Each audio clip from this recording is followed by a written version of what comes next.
Dear students,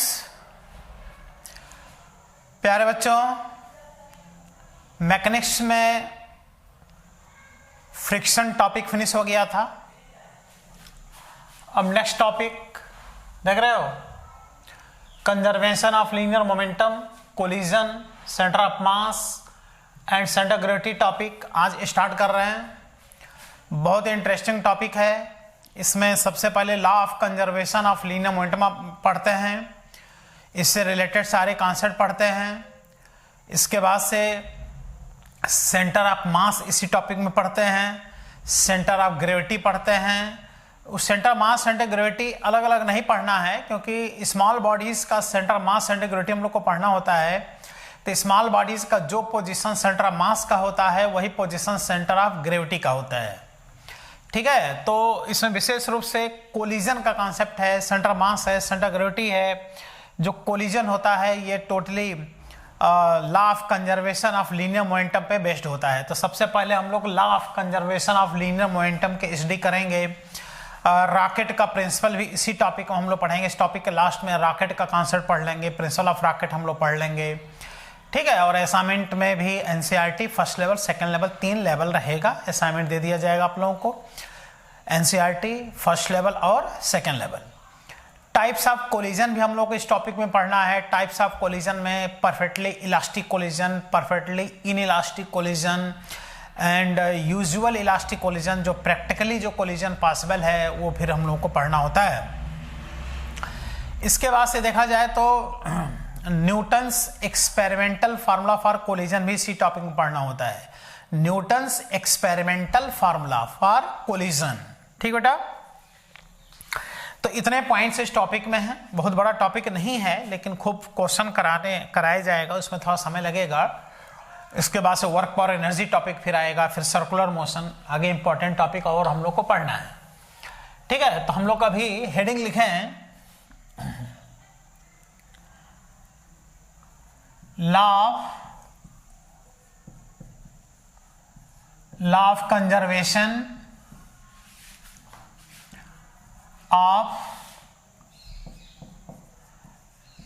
conservation of linear momentum. देख रहे हो, पहले हम समझते हैं हम लोग कि law of conservation of linear momentum क्या है, और इसी पे पूरा बेस्ड होता है कोलिजन का कॉन्सेप्ट। 2 बॉडीज का कोलिजन, 3 बॉडीज का कोलिजन, है ना, एक्सप्लोजन, गन के क्वेश्चन, बम के क्वेश्चन, गन के क्वेश्चन, बारूद के क्वेश्चन, यही सब इसमें पढ़ना है।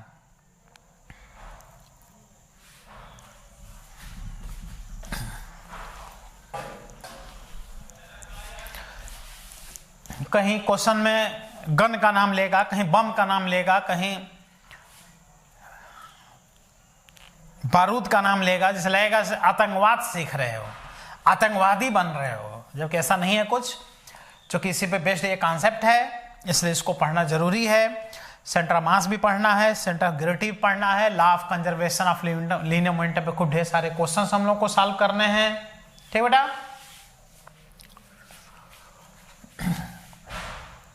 Conservation of linear momentum. Linear momentum पढ़े हो मास इनटू वेलोसिटी। ठीक है, तो कंजर्वेशन का मतलब जैसे कोई बॉडी एक्सप्लोड हो रहा है, तो एक्सप्लोजन के पहले linear momentum equal to explosion के बाद का लीनियर मोमेंटम, यही कहलाता है conservation of linear momentum. 2 bodies collision करते हैं तो कोलिजन के पहले का linear momentum equal to collision के बाद का लीनियर मोमेंटम। इसी को बोलते हैं law of conservation of linear momentum. लेकिन किसी भी सिस्टम का लीनियर मोमेंटम तभी कंजर्व रहता है जब उस पर एक्सटर्नल फोर्स 0 होता है, बाहर से कोई फोर्स ना लग रहा हो। आओ इसको समझाते हैं। जैसे एक ट्रॉली है, ट्रॉली जा रहा है, मास उसका है, कुछ वेलोसिटी है, तो मोमेंटम होगा मास इनटू वेलोसिटी। अब कोई मैन उसको पुश करके ले जा रहा है, तो बाहर से एक फोर्स लगाए हुए है, एक्सटर्नल फोर्स लगाए हुए है। अब क्या करो, उस पर कोई हैवी ब्लॉक लाके उस ट्रॉली पर तुम रख दो, तो जो मैन फोर्स लगाया हुआ क्या करेगा, थोड़ा फोर्स और बढ़ा देगा। जब और फोर्स बढ़ा देगा तो उस मोमेंट ट्रॉली की वेलोसिटी फिर मेंटेन कर सकता है। मास बढ़ गया, वेलोसिटी को मेंटेन कर लिया, मिला के मोमेंटम बढ़ गया। लेकिन वही अगर ट्रॉली अपने आप जाता रहता, कोई बाहर से फोर्स नहीं लगता, तो अपना एक मोमेंटम होता, और जैसे ही हम ला करके कोई ब्लॉक उस पर रखते बेटा तो मास सिस्टम का बढ़ जाता, अब बाहर से फोर्स नहीं लगा है तो अपने आप उसकी वेलोसिटी क्या हो जाती, डाउन हो जाती। मास इंटू वेलोसिटी क्या रहता, ब्लॉक को उस पर रखने के पहले और बाद में दोनों में सिस्टम का मोमेंटम क्या रहता, कंजर्व रहता। तो देखो law of conservation of linear momentum क्या है कि when external force on the system will be zero then linear momentum of that system remains constant. तो ये भी थ्योरेटिकल क्वेश्चन बनता है कि किसी भी सिस्टम का लीनियर मोमेंटम कब कंजर्व रहता है, तो बोलेंगे जब एक्सटर्नल फोर्स जीरो होता है। किसी भी सिस्टम का एंगुलर मोमेंटम कब कंजर्व होता है, तब हम लोग बोलेंगे जब सिस्टम पे एक्सटर्नल टार्क जीरो होता है, ठीक है ना। तो जब मोमेंट ऑफ इनर्शिया टॉपिक पढ़ेंगे तो उसमें law of conservation of angular momentum भी वहां पढ़ेंगे, लेकिन यहाँ law of conservation of linear momentum हम लोग को यहाँ पर पढ़ना है। और दिखाते हैं अभी कॉन्सेप्ट से कि फोर्स जब सिस्टम पे जीरो होगा तभी जाके लीनियर मोमेंटम क्या रहेगा, कंजर्व रहेगा। तो देखो if external force on the system is zero, देखो सिस्टम पे एक्सटर्नल फोर्स अगर जीरो है तो फोर्स का फॉर्मूला होता क्या है, फोर्स का फॉर्मूला होता है rate of change in linear momentum. बताओ न्यूटन्स लॉ ऑफ मोशन में पढ़े हो, delta P upon delta T, ये क्या हो जाएगा, जीरो हो जाएगा। Rate of change in linear momentum he force होता है, delta P upon delta T zero हो गया। तो तुम देख रहे हो कि जब ये जीरो हो गया तो डेल्टा पी उधर जाके जीरो हो गया, delta P is equal to delta T इधर आया और देखो जीरो हो गया कि नहीं। चेंज मोमेंटम, बॉडी का मोमेंटम चेंज होबे नहीं करेगा, कब, जब एक्सटर्नल फोर्स जीरो होगा तब। किसी बॉडी का मोमेंटम तब चेंज होता है जब बाहर से बॉडी पे फोर्स लगता है, एक्सटर्नल फोर्स लगता है।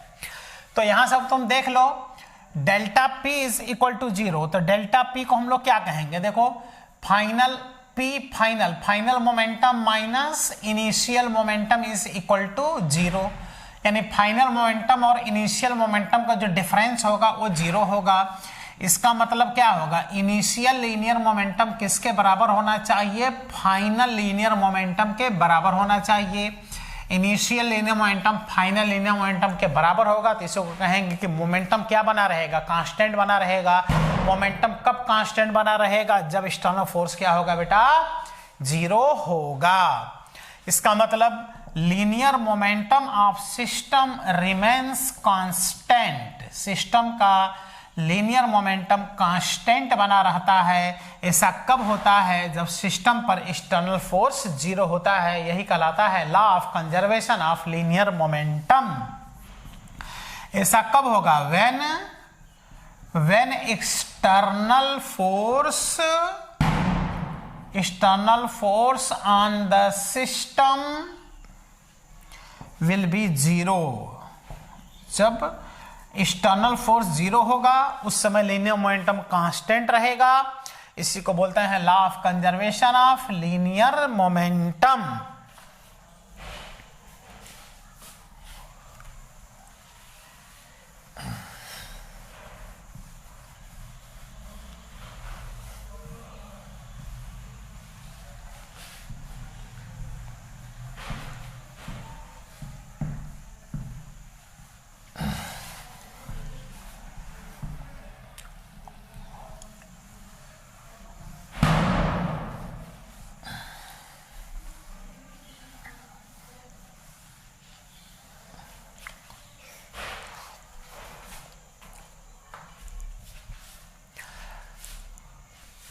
ठीक बेटा,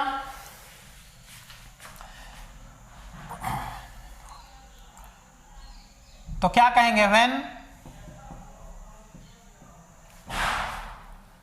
external force on the system will be zero, then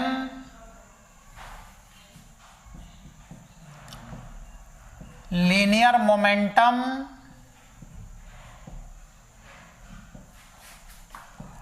of that system remains constant, उस समय सिस्टम का लीनियर मोमेंटम कांस्टेंट रहेगा। लेकिन इसका कंडीशन क्या है, जब एक्सटर्नल फोर्स सिस्टम पे क्या होगा, जीरो होगा। That is initial linear momentum is equal to final linear momentum. Initial linear momentum system का और फाइनल लीनियर मोमेंटम ये दोनों इक्वल होता है। That is initial, P initial is equal to P final. अब मान लो इधर उधर डायरेक्शन है, एक डायरेक्शन है तो ऐसे कर लो, इधर उधर होगा तो वेक्टर फॉर्म में लेके चलना पड़ेगा। Because linear momentum is a vector quantity, तो डायरेक्शन के साथ फिर लीनियर मोमेंटम को कंजर्व कराना पड़ता है। For different direction initial linear momentum in term of vector is equal to final linear momentum in term of vector. देख लो, इनिशियल और फाइनल इक्वल होंगे। जब इधर उधर मोशन होगा तो डायरेक्शन के साथ लीनियर मोमेंटम को कंजर्व कराना पड़ता है, और एक ही लाइन में होगा तो इनिशियल इक्वल टू सीधे न्यूमेरिकली फाइनल कर दो, क्वेश्चन सॉल्व हो जाता है। क्योंकि उसमें डायरेक्शन तो चेंज हो नहीं रहा है एक डायरेक्शन के लिए, और इधर उधर वाले के लिए डायरेक्शन चूंकि चेंज हो जाता है, इसलिए इस बात का ध्यान देना चाहिए। ठीक बेटा, अब आओ इसमें नेक्स्ट कॉन्सेप्ट हम लोग पढ़ते हैं, एग्जाम्पल्स इसके देखते हैं कि किस तरह से इसके एग्जाम्पल्स बनेंगे और कैसे हम लोग law of conservation of linear momentum apply करेंगे।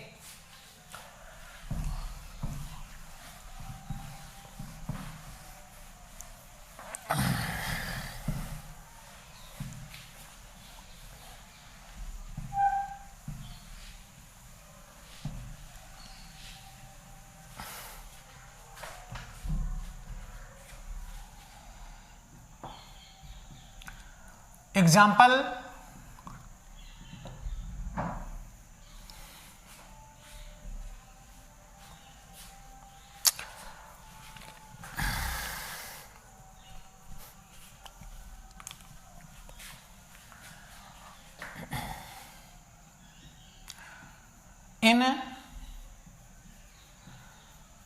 in a condition of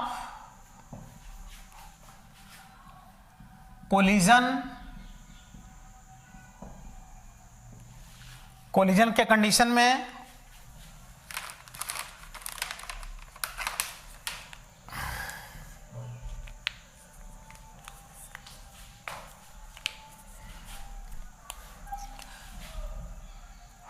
first example,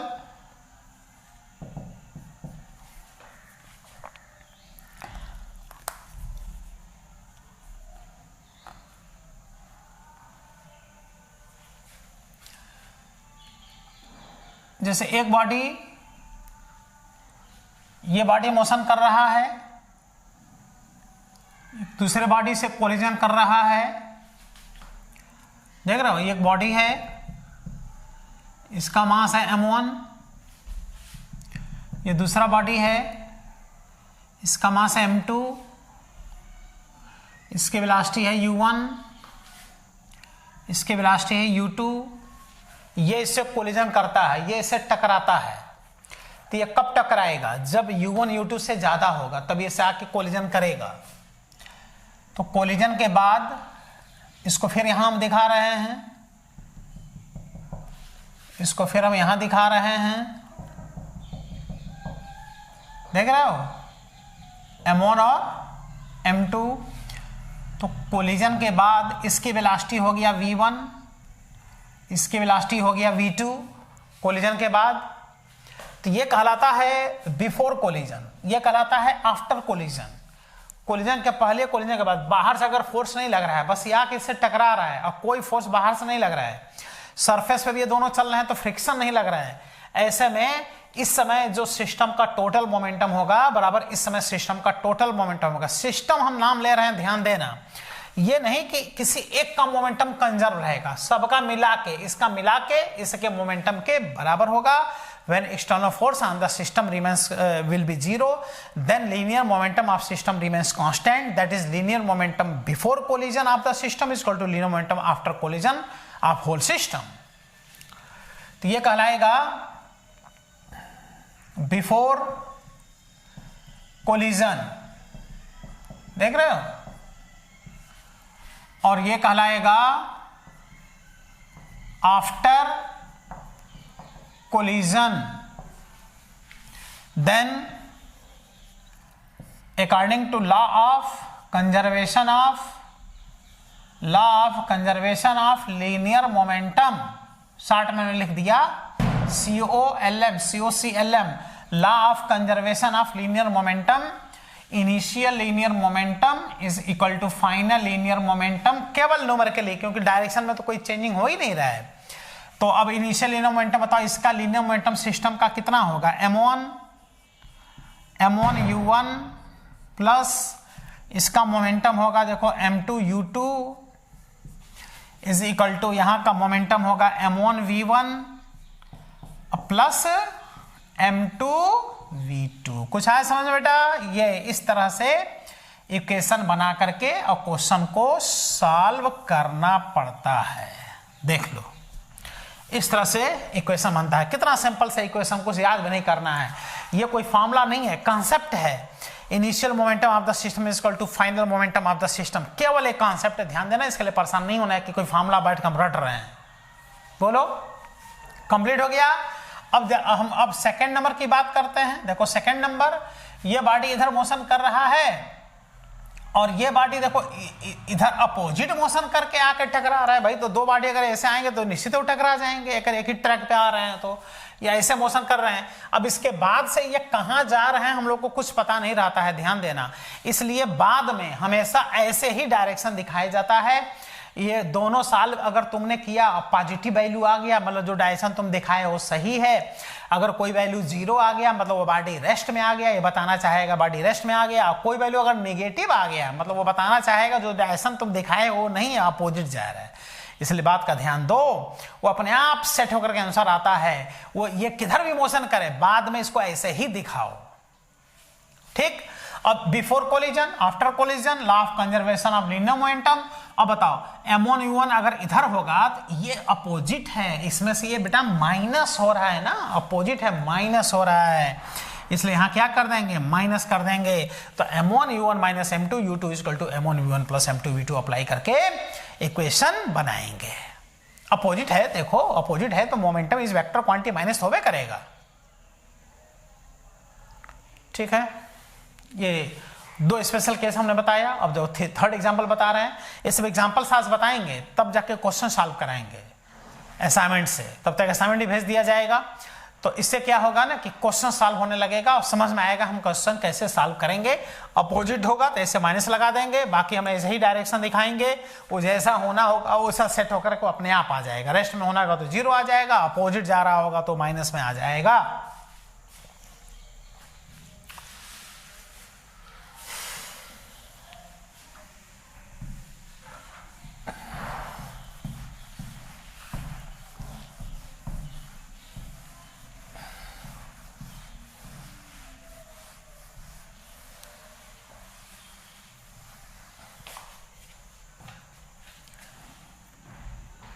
example number 3, example number 3 में देखो, ये एक बॉडी है, ये दूसरा बॉडी है, ये दोनों टकराए और टकराने के बाद से दोनों कंबाइंड हो गए, टकराने के बाद से दोनों कंबाइंड हो गए, कोलैप्स कर गए और एक साथ मिलके तब मोशन कर रहे हैं। तो कहेगा कॉम्बिनेशन की वेलोसिटी बताओ, एकदम आसान, कॉम्बिनेशन की वेलोसिटी बताना है। इसकी वेलोसिटी यह है u1, इसकी वेलोसिटी यही है u2, इसका मास है m1, इसका मास है m2।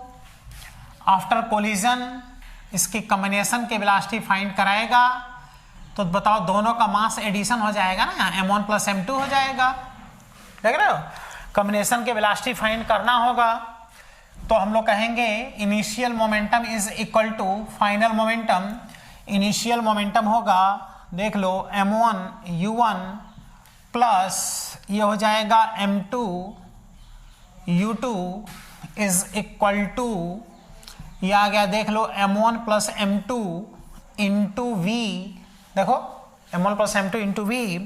अब हम लोग क्या करेंगे, यहां से v फाइंड कर लें तो दोनों जब कंबाइंड होकर के चलेंगे तो उनकी वेलोसिटी यहां से नहीं आ गया। ये सब किससे सॉल्व हो रहा है, एक लाइन में देखो सॉल्व हो रहा है, law of conservation of linear momentum.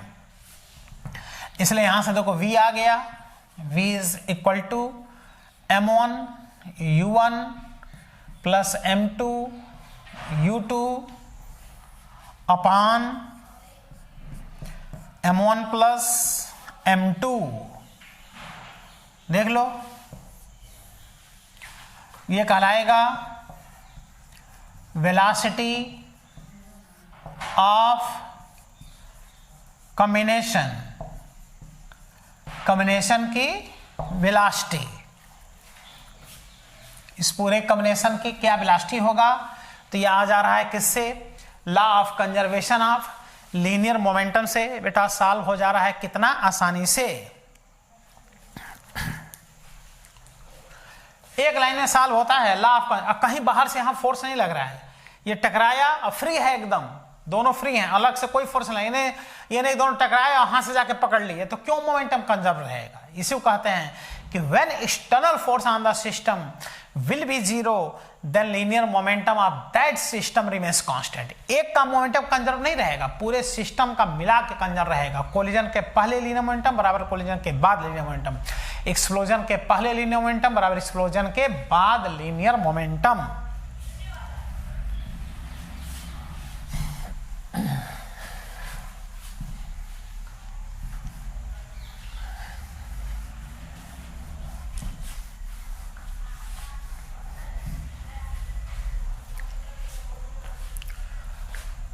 Example number 4,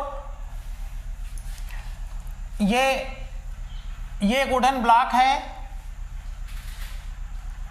ये रेस्ट में है, वुडन ब्लॉक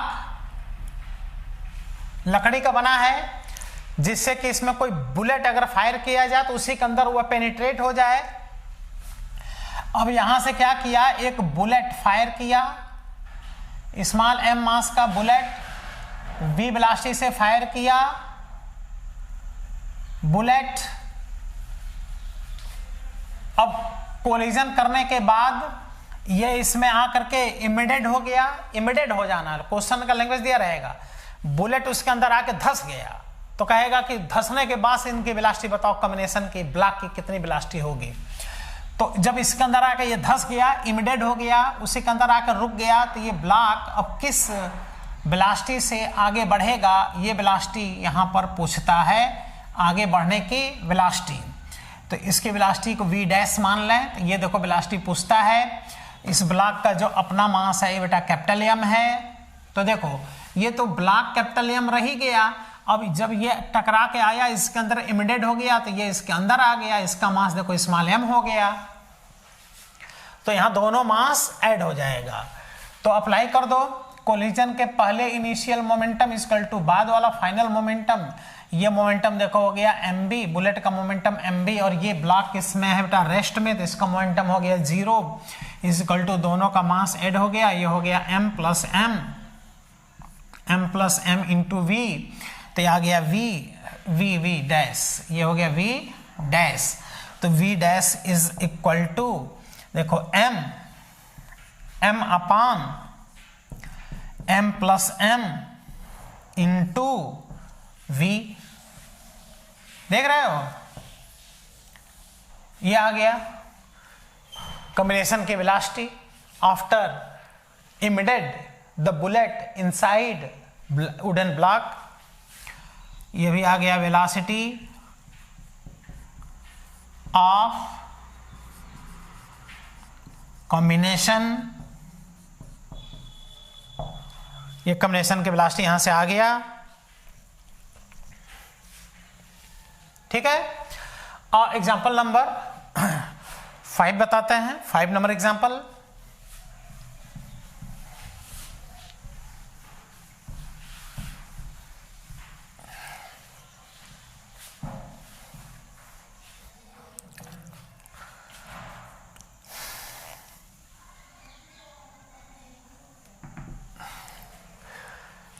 फाइनल एग्जाम्पल में कहता है कि जैसे एक गन है, गन का अपना मास है, गन के अंदर बुलेट है, उसका मास होता है। अब गन होता किस में है? रेस्ट में होता है गन। तो गन को जब हम लोग फायर करते हैं तो बुलेट उसमें से निकलता है। तो बुलेट निकलेगा तो बुलेट में मोमेंटम आ गया, और शुरू में था किस में? रेस्ट में। तो शुरू में तो मोमेंटम जीरो था ना, तो फायरिंग के बाद भी नेट मोमेंटम जीरो होना चाहिए। इसलिए जब बुलेट बाहर निकलता है तो पूरा रिमेनिंग जो गन है वो पीछे जाता है, बुलेट के मोमेंटम को कैंसिल करने के लिए पीछे जाता है। तो बुलेट का मास चूंकि कम होता है इसलिए उसकी वेलोसिटी ज्यादा डेवलप होता है, और गन का मास उसके रिस्पेक्ट में ज्यादा होता है इसलिए गन के पीछे जाने की वेलोसिटी उसके रिस्पेक्ट में कम होता है। इसलिए जो पर्सन गन को फायर करता है उसको बैक डायरेक्शन में झटका सा महसूस होता है, और जब गन पीछे जाता है तो उसको बोलते हैं रिकॉइल वेलोसिटी ऑफ गन। तो अगर कह दे कि find out recoil velocity of gun, तो समझ जाओ गन की पीछे जाने की वेलोसिटी डियर आपसे पूछ रहा है। तो आओ देखो, जैसे हमने यहां पर एक गन बना दिया, ये गन है,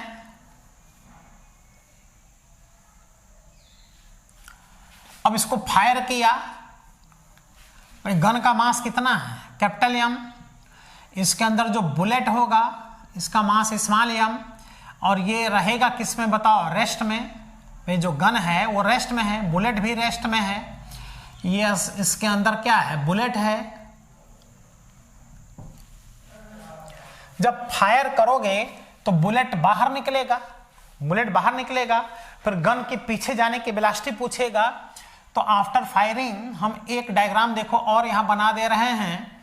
आफ्टर फायरिंग, फायर करने के बाद देखा जाए तो ये गन का अपना मास कैपिटल एम यहां बना रहेगा, बुलेट अब इसमें रहेगा नहीं, और यहां से बुलेट स्मॉल एम मास का बुलेट बाहर निकलेगा, और इसकी वेलोसिटी कितनी होगी? बी। तो गन की रिकॉइल वेलोसिटी पूछेगा कि बताओ गन की रिकॉइल वेलोसिटी कितनी है। तो गन किधर भागेगा? पीछे। लेकिन तुमको क्या पता पीछे भागेगा? तुम तो आगे ही नहीं दिखाओगे।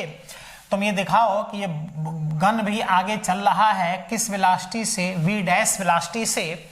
क्योंकि अभी हमने बताया है कि कोलिजन या एक्सप्लोजन के बाद कौन किधर जाएगा नहीं पता, आगे ही दिखाओ।